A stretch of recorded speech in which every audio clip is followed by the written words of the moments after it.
Explanation: here are simple numbers that show each notation. Example, f of n equals 3n plus 5.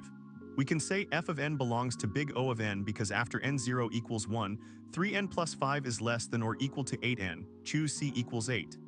It is also big O of n squared because any linear function is also bounded by a quadratic for large n, but big O of n is a tighter description. Omega example, f of n equals n squared minus 4n for n greater than or equal to 5, n squared minus 4n is greater than or equal to 1/2 n squared, so f of n belongs to big omega of n squared. It is also big omega of n because a quadratic grows faster than a linear function, but big omega of n squared gives the strongest lower bound. Theta example, f of n equals 5n log n plus 20. We can find constant c sub 1 equals 4 and c sub 2 equals 6 such that for n greater than or equal to 2, 4n log n is less than or equal to f of n, which is less than or equal to 6n log n, hence f of n belongs to big theta of n log n.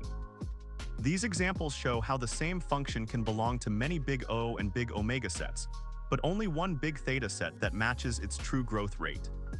Constant big O of 1s. Logarithmic big O of log n's. Linear big O of n's. Linearithmic big O of n log n's. Quadratic big O of n squared. Cubic big O of n cubed. Exponential big O of 2 to the n. Factorial big O of n factorial. If f of n is big O of n squared and also big omega of n, it means the function grows at most like n squared and at least like n. When both upper and lower bounds meet the same g of n, we write big theta of g of n. The hierarchy is strict. Every big theta of g is also big O of g and big omega of g, but the converse is not true. For instance, n squared is big O of n cubed because n squared is less than or equal to n cubed for n greater than or equal to 1, but not big theta of n cubed. Visualizing the curves helps. Big O is the roof that never gets broken, big omega is the floor, and big theta is when the roof and floor coincide. Explanation: when we write an algorithm, we care about two resources. Time, how many basic steps like adding two numbers the algorithm performs. Space, how much extra memory it needs besides the input. Suppose we have a sorting routine that looks at each element once and swaps it with the next if out of order bubble sort. The inner loop runs up to n times for each of the n passes, giving about n squared comparisons. We write its time as theta of n squared because both the worst case and best case when the list is reversed need roughly n squared steps. Its space usage is theta of 1 because it only stores a few counters regardless of n. A binary search algorithm checks the middle of a sorted array and halves the remaining part each step. The number of steps is proportional to log base 2 of n, so we say its time is theta of log n and its extra space is theta of 1, or theta of log n if we implement it recursively because each recursive call adds a stack frame. By attaching big O, big omega, or theta to time and space, we can quickly see which algorithm will be faster or use less memory as the input grows. Thinking O equals exact running time, O only gives an upper bound, the actual time could be much smaller. Confusing worst case with O notation. O can describe any bound, worst, average, best, you must state which case you are bounding. Assuming constants do not matter. In theory they are ignored, but in real code a large constant can make a theta of n algorithm slower than a theta of n log n1 for small n. Dropping lower order terms incorrectly.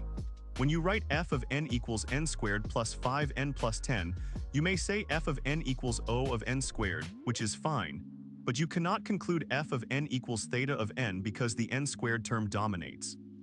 Using O for space when you mean time or vice versa, always label the resource. Explanation: when we compare two algorithms, we choose the notation that tells us the most useful story. Use theta when you have proved both upper and lower bounds. It says exactly how the algorithm scales. Use big O for a safe side claim. For example, the algorithm will never take more than 5 times n squared steps. Helpful when only a worst case proof is easy. Use omega when you want to guarantee a minimum amount of work.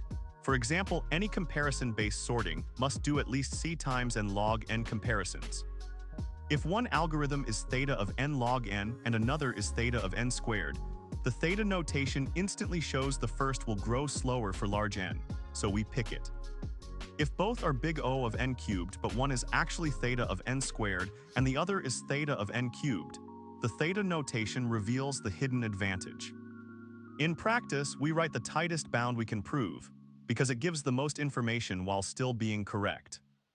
Explanation: let's picture a real-world example. A delivery company wants to know how long it will take to sort packages. The sorting algorithm they use is merge sort, which runs in theta of n log n time. If they have 1,000 packages, the estimated steps are proportional to 1,000 times log base 2 of 1,000 approximately 1,000 times 10 equals 10,000 units. If the number of packages grows to 1 million, the steps become about 1 million times log base 2 of 1 million approximately 1 million times 20 equals 20 million. Only twice the increase, not a million-fold increase. Contrast that with bubble sort theta of n squared. For 1,000 packages, steps approximately 1,000 squared equals 1 million. For 1 million packages, steps approximately 1 million squared equals 10 to the 12, a trillion steps. The difference is astronomically large, which shows why asymptotic analysis helps businesses decide which algorithm will stay feasible as they scale. Another analogy: imagine filling a bathtub. With a slow faucet linear growth, it takes 10 minutes for 10 liters. Doubling the water to 20 liters only doubles the time. With a leaky pipe that fills exponentially, doubling the water could take many more minutes because the flow accelerates. Asymptotic notation tells us which pipe we are dealing with before we even turn it on.